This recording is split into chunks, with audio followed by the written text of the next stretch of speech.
outra coisa que eu fico pensando, tem a questão do... palmitagem, né? Da palmitagem. Essa é uma discussão boa. Que o pessoal até... Cara, minha mulher é negra, mas eu não encontrei minha mulher não. Pensando em vamos modificar as estruturas da sociedade. Eu vou provar agora, através do meu relacionamento, que eu tenho orgulho de ser negro, arrumar uma mulher negra e ter um filho. O que você pensou? Ela é bonitinha e admirável, só isso. Nada, não tem nenhum nadinha assim. Pô, não, eu acho legal, acho que, pô... Nada, zero. Em algum momento da minha vida, eu achava bonito, eu acho bonito ainda, o fato dela ter o cabelo enroladinho e grande, tipo black. Isso eu acho bonito, mas assim como eu acho bonito também a branca do cabelo. Eu não ligo pra cor da mulher, pode ser Avatar azul. Tô nem aí, eu não tô nem aí, entendeu? Porque o cara criado no Nordeste, pô, o machismo é severo. Eu acho ruim, não. Eu não acho ruim, não. Desculpa por ser homem, não, irmão. Deixa pra Fiuk isso aí. Pô, mas eu não pensei em edificar um conceito através da minha família. Agora, é claro que você... Se por um lado tem isso, eu acho que isso não é uma discussão da vida prática, geralmente. Por outro lado, eu até brinco no show de stand-up, que eu vejo algum casal interracial. Eu falo, você vejo um negão com uma mulher branca, eu falo, pô, você é rico, né, irmão? Aí ele fala, é porque ela só quer a gente quando a gente... Ela não quer quando a gente tá batendo uma laje, ela quer a gente jogando bola no Corinthians, no Flamengo. Eu percebo que tem isso. E como é que você vê essa questão da palmitagem aí? Ó, eu, assim, falo por mim. A minha esposa também é negra, e eu também, assim, questão de gosto, né? Eu sempre namorei com mulheres negras porque eu sempre achei mais bonita mesmo, então por uma questão de gosto. Eu tive uma namorada que não era negra e foi por pouquíssimo tempo, mas as minhas namoradas sempre foram negras e a minha esposa é negra.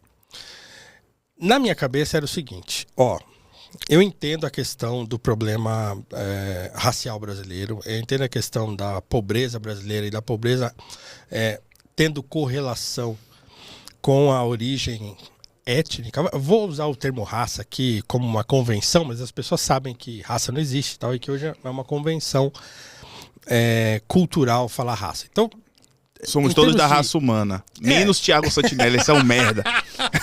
Esse aí não é mesmo, esse é uma ameba. Então, eu tinha pra mim o seguinte, pô, se eu casar com uma mulher negra, o que é... Porque assim, eu já era um cara... Eu me formei cedo, eu tive a possibilidade de ter bons empregos ainda jovem e tal. Então, eu ainda, antes dos 30 anos, eu já tinha um bom emprego, já tinha um bom salário e tal. Então, na minha cabeça era o seguinte, eu casando com uma mulher negra, eu pego uma outra família negra e trago comigo. Sim. Então, assim, no sentido de você contribuir com esse movimento todo que é a ascensão social ou a recolocação social do negro na sociedade brasileira. Então, quer dizer, é um trabalho de formiguinha, né, que eu achava importante fazer. Você pensou isso? Pensei isso. Eu casando com uma mulher negra, por quê? Eu já sou um cara que tem um emprego legal, que tem um salário legal, então eu vou dar a possibilidade de uma outra família negra comigo experimentar isso que eu hoje vivo sozinho. Sim. Então, tanto é que, né, atualmente, na família nós somos os únicos que tem casa própria. Que não é nossa, é claro que se deixar de pagar o banco toma, mas assim, a casa é um financiamento habitacional. Então a gente tem, né? E por hora somos os únicos.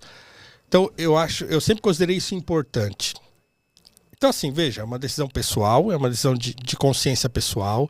Eu não fico militando sobre isso, eu não fico falando que os outros têm que fazer como eu fiz.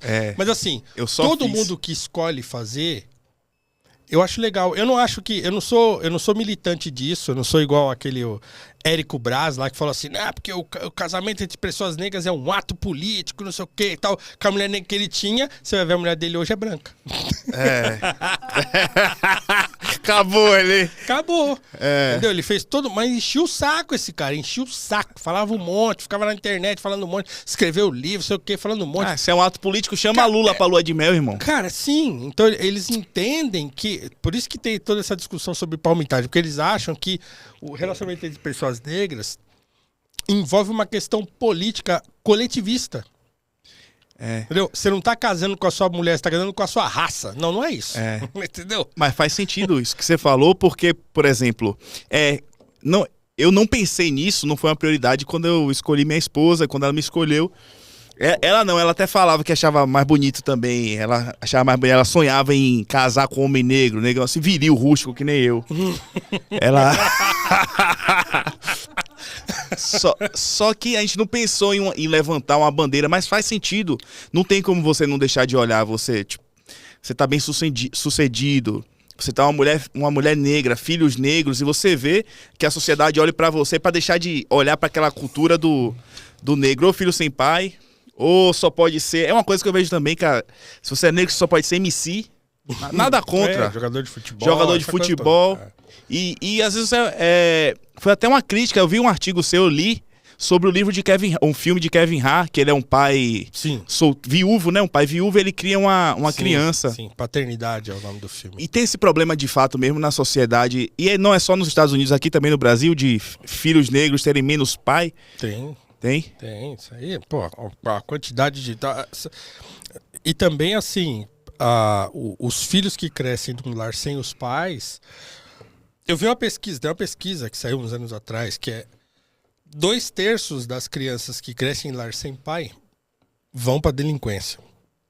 2/3 cometem crime, né? Então você vai na Fundação Casa e pega aquela molecadinha que tá lá, né, presa lá na antiga FEBEM, 2/3 são crianças e adolescentes que não têm o pai, foram criados só pela mãe e tal.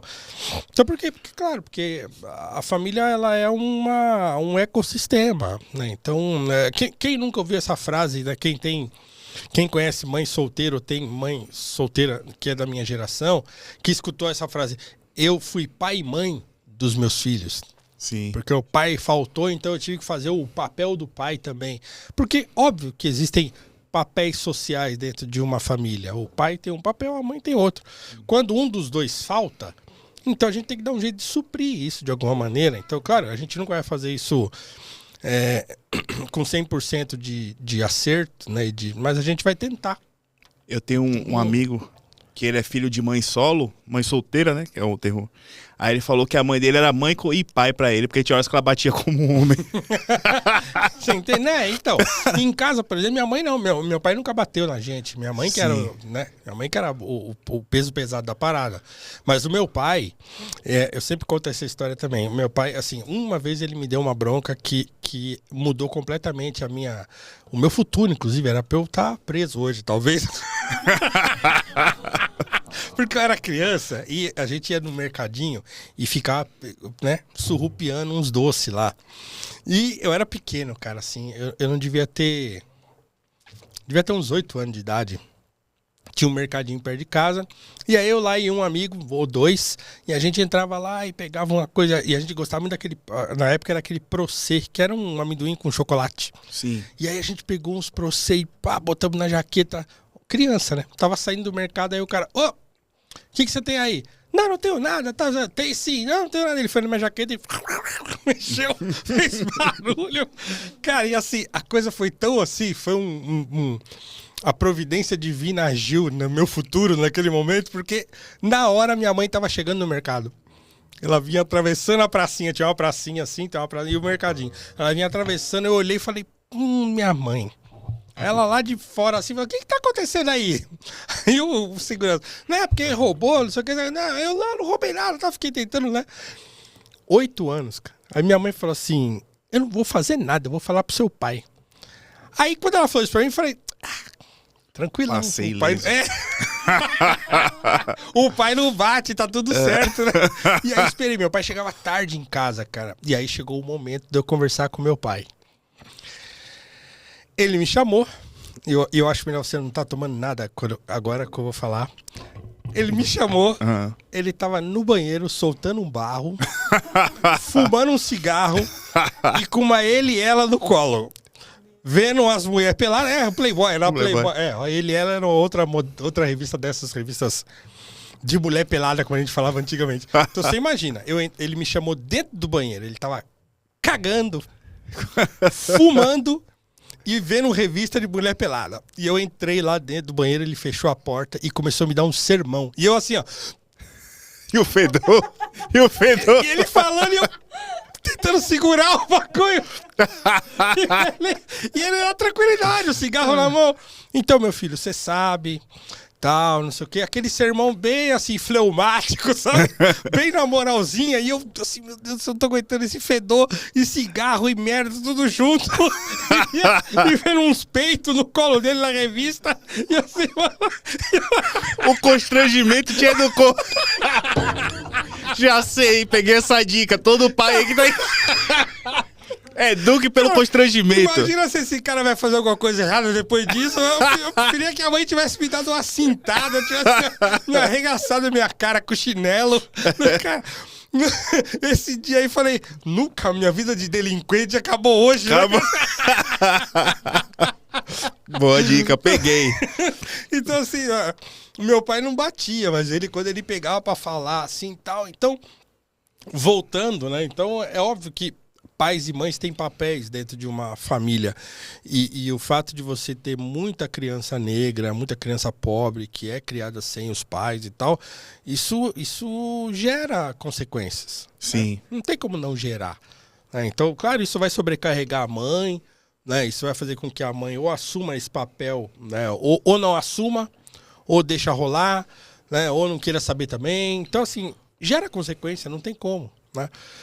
Então, a gente entender como é que essas coisas funcionam, então você tem uma família negra que... Tudo bem que depois eu lasquei com ela, porque aí eu abandonei a carreira de TI que eu tinha há 20 anos e fui ser professor de filosofia na escola pública, né? Largou o que dava grana pra ganhar 4 vezes menos. Foi uma loucura que eu fiz assim, mas ela veio comigo, né? Então hoje, assim, graças a Deus, a coisa deu uma estabilizada, melhorou e tal, mas assim, foi um passo doido, assim, que eu dei. Mas ela veio junto. E aí, o que você acha? Ué, se é o que você quer fazer, bora, né? Sim. Então é isso. Então eu não sou um militante da causa da antipalmitagem, né?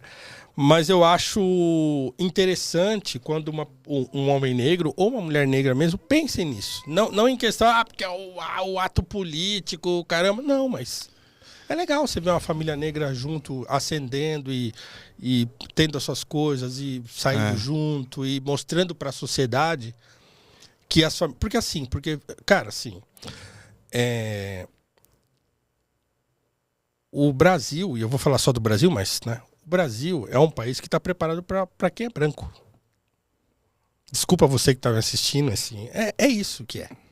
Tem alguém te chamando de lacrador nesse momento aí.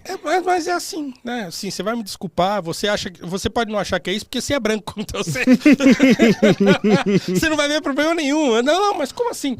O Brasil é formado para quem é branco. Eu não vejo isso, né? Do mesmo jeito que eu tava esses dias com uma amiga no Shopping Morumbi, e eu perguntei para ela assim, quantos negros você tá vendo aqui dentro desse shopping? E ela ficou olhando, olhou para um lado, olhou para o outro, olhou para mim e falou, nossa, só tem você? Aí eu falei, Ela falou, eu nunca tinha prestado atenção nisso. Eu falei, pois é. Você não presta atenção nisso porque você não precisa. Então, assim, todo mundo que tá aqui parece com você.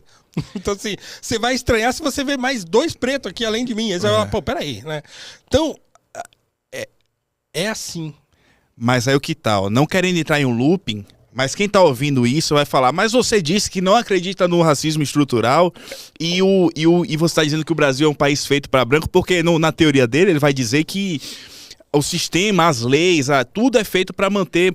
Só que o que eu vejo, e me corrija se eu estiver errado, que como o Brasil impede a ascensão social de qualquer um, e quem é mais afetado é pobre, e por consequência é o negro que vai ser afetado, o próprio sistema, formado com gente, às vezes, muito progressista, que pensa dessa forma, impede do negro de ter uma situação melhor. Então, só esse adendo, porque você concorda com isso? Porque, de fato, apesar de ser um país feito para branco, não significa que o racismo estrutural está correto e que é isso que define tudo. Tem 2 coisas. Primeiro, tem o fato de o Brasil ser um país impossível. Eu chamo o Brasil de um quase país. Pra gente descarada. É um país em que nunca foi possível você gerar mudança econômica perene. Sim. Então, assim, a seção social da camada mais pobre, e aí todo mundo melhorar de vida tal, junto e tal. Nunca aconteceu isso no Brasil. Sim. Então, e não está com o jeito que vai acontecer tão cedo, porque a mentalidade do político brasileiro, ela não é uma mentalidade que funciona desse modo. Então você não tem, nos projetos econômicos, talvez o Plano Real tenha feito um pouco isso, mas só ele, de você mudar a economia de modo que você permita que as pessoas mais pobres saiam da pobreza. Sim. E que é a tal da estratificação social, né? Então, quer dizer, que ela saia da pobreza e vá para uma classe média e fique lá.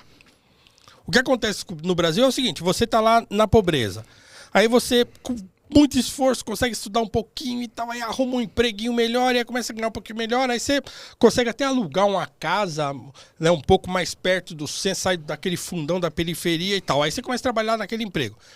Se você perde aquele emprego que te permitiu ascender um pouco socialmente, você volta 10 casas para trás. Exato. Então aí você volta tudo, aí você tem que mudar de novo, você tem que morar mais longe outra vez, então assim, não... é difícil, porque a moeda não é estável, a economia nunca é estável, então a vida do brasileiro pobre, ela é uma montanha-russa. Exato. Então ela não consegue sair da pobreza e falar, beleza. No máximo, uma pessoa pobre no Brasil, tipicamente, quando ela consegue dar 2 ou 3 passos para fora daquela situação de quase miséria, ela é uma pessoa, sei lá, como eu, remediada, que hora tá devendo, hora tá bem, hora tá não sei o que, hora tá tal. Então você nunca tá assim. Eu nunca tive na minha vida inteira, Cássio, eu vou fazer 49 anos. Eu sou um cara velho já. Tá bem, pô. A gente que é negro demora mais a estragar, né? O branco, derrete, é muito Vai desmanchando na nossa frente. Assim, o cara com 20 anos parece que tem 76. É difícil a gente chegar longe, mas quando chega melhor. Quando a gente não morre antes com um balaço.